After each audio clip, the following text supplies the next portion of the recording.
governador anunciou a definição do protocolo de uso de substâncias, como a cloroquina, junto a técnicos e médicos, no sentido de salvaguardar os pacientes. Agora, vale ressaltar, gente, que o protocolo, ele libera o uso dessas substâncias sob prescrição médica e não deve, em hipótese alguma, ser usada de forma inadvertida, por conta desses riscos colaterais que essas substâncias podem causar ao organismo.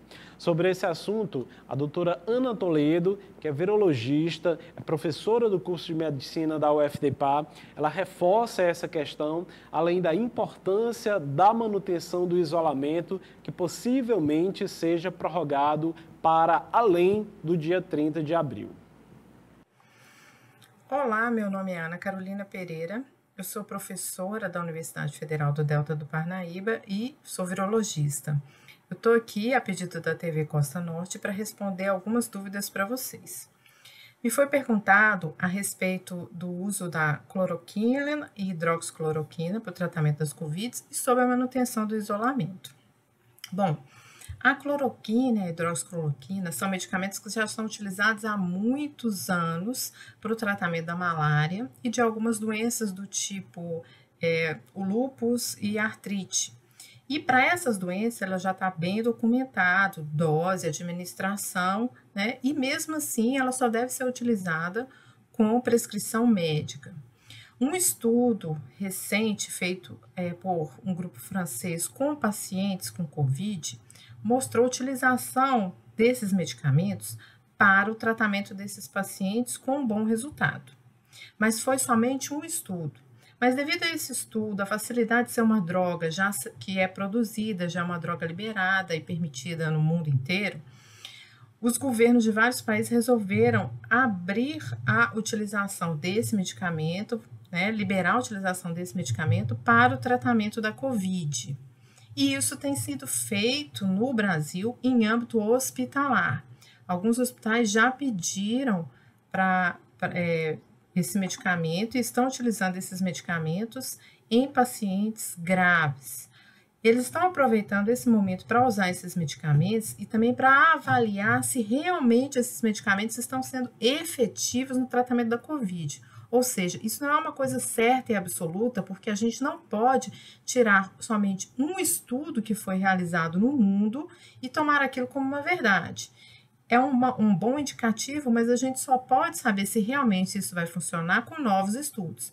Então, tem já hospitais no Brasil, né, como por exemplo no Amazonas, em São Paulo, que estão utilizando a COVID nos seus pacientes hospitalizados e observando os resultados. A gente não tem ainda uma total observação de se realmente essa cloroquina e a hidroxicloroquina estão funcionando.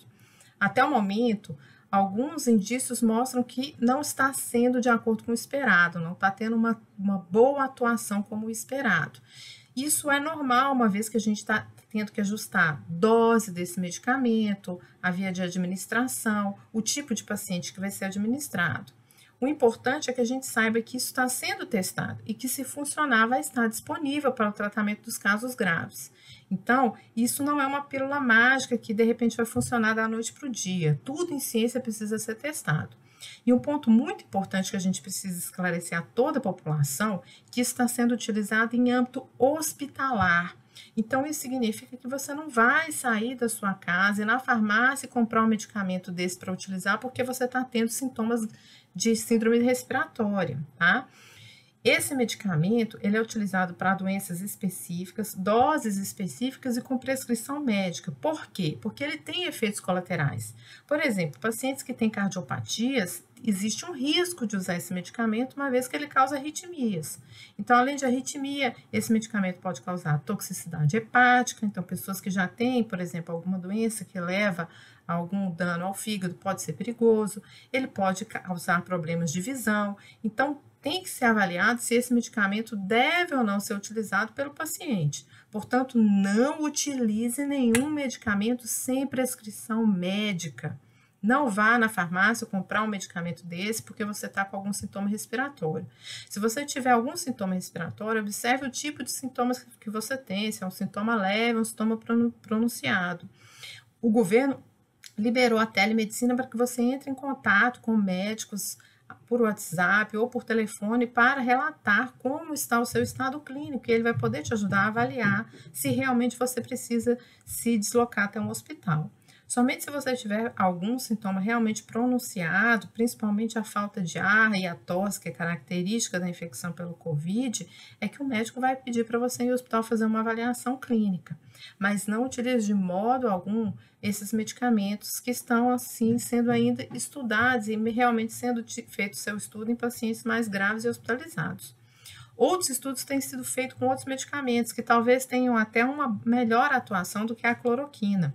Então, medicamentos que são realmente retrovirais, antirretrovirais, né?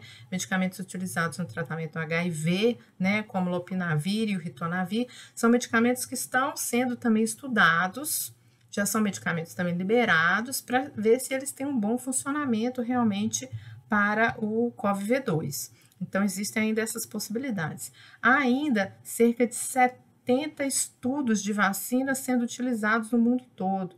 Então, os cientistas estão trabalhando dia e noite no desenvolvimento e testes de medicamentos e vacinas para que a gente possa combater e se proteger dessa infecção.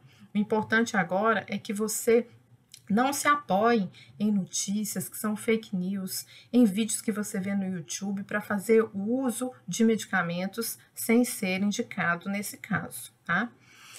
Quanto ao isolamento, o isolamento ele foi preconizado aqui no estado até dia 30 de abril. Se ele vai se manter até o dia 30 de abril, a gente não sabe. Eu, particularmente, acho muito pouco provável. Por quê? Porque a gente ainda está num ponto de ascensão da curva de número de casos, tá? Muitas pessoas têm questionado assim, mas existem poucos casos aqui no Piauí, existe pouca morte aqui no Piauí, vamos entender por que isso está acontecendo. Primeiro, o Piauí ele é indicado como um dos estados que mais está aderindo ao isolamento, isso é muito bom. E isso também é um impacto de que a gente tenha poucos casos, por quê? Porque a população tem feito o seu papel. Quando você realmente faz o isolamento, a tendência do número de casos é subir muito devagar. Então, isso é um ponto muito positivo. Um outro fator também é muito importante. A quantidade de testes diagnósticos ela é limitada. Então, não dá para testar toda a população e todo mundo que tem sintomas. Então, todos os dados, não só aqui do Piauí, os dados do Brasil inteiro, eles são subestimados. Um estudo mostrou que os dados que a gente tem, eles correspondem de 8% a 18% da realidade. Ou seja, existem muito mais casos de infecção pelo Covid do que a gente realmente sabe. Então, os dados, eles são um reflexo do que está acontecendo, mas não é a realidade completa. Isso significa que aqui no Piauí, ou no Brasil todo, ou no mundo todo, existem muito mais casos do que existem. São algumas pessoas que são testadas em vários milhões de pessoas. Então, obviamente que a positividade vai ser muito aquém do que ela é na realidade. Por isso, é muito importante que a gente não faça o afrouxamento do isolamento agora. A gente precisa se manter em isolamento. É o isolamento que está garantindo que os casos subam mais devagar. Quando a gente sai do isolamento, quando o isolamento se afrouxa, quando as pessoas decidem que elas não vão fazer isolamento, elas estão se colocando em risco de infecção. Aumentando o número de pessoas infectadas, vai aumentar o número de pessoas mais suscetíveis infectadas. Então, quanto mais a população for infectada em geral, maior vai ser o número de pessoas de risco sendo infectadas. Então, idosos, pessoas que têm doença de base, como cardiopatia, diabetes, vão começar a ter maior número dessas pessoas sendo infectadas. Essas pessoas são as que principalmente vão precisar de hospitalização. Se subir muito o número de pacientes que precisam de hospitalização, os nossos hospitais não vão dar conta. A gente já sabe que a quantidade de leitos de UTI no nosso estado não é uma quantidade suficiente, geralmente para a quantidade de necessidade que a gente tem normalmente, de infarto, de acidente, etc. Imagina isso somado com a quantidade de pacientes doentes de Covid. Então, isso seria um acontecimento drástico na saúde pública. Várias pessoas iriam morrer simplesmente porque elas não iam conseguir um leito. Por isso é muito importante que a gente faça a manutenção do isolamento. Fique em isolamento, sim. Por quê? Porque isso vai fazer com que a curva diminua o número de casos. Quanto mais rapidamente ela diminuir, mais rapidamente a gente vai sair do isolamento. É muito importante que cada um de nós faça a sua parte. A gente sabe que é um momento delicado, a gente sabe que muitas pessoas têm dificuldade de fazer isso, porque tem necessidade de trabalhar, mas a gente deve fazer o que está a nosso alcance para que a gente possa continuar fazendo a manutenção do isolamento. Então, é muito importante que toda a população esteja unida nisso. E se a gente está tendo realmente um crescimento de casos mais lento e menor aqui no Piauí, realmente é devido à adesão da população. Nos países onde isso não foi feito, nos países e no estado onde isso não foi feito adequadamente, a gente vê que isso tem um impacto no número de casos. E agora que o governo liberou mais testes, a gente vai ver que vai ter mais gente apresentando positividade. Logo, os nossos dados vão aumentar abruptamente. Tá? Para a gente conseguir realmente fazer com que essa curva achate, que a gente tenha chegue no pico rapidamente, tenha uma redução, a gente precisa que cada pessoa faça a sua parte. Portanto, o recado é: continue, fique em casa para a gente conseguir vencer a Covid-19. Obrigada.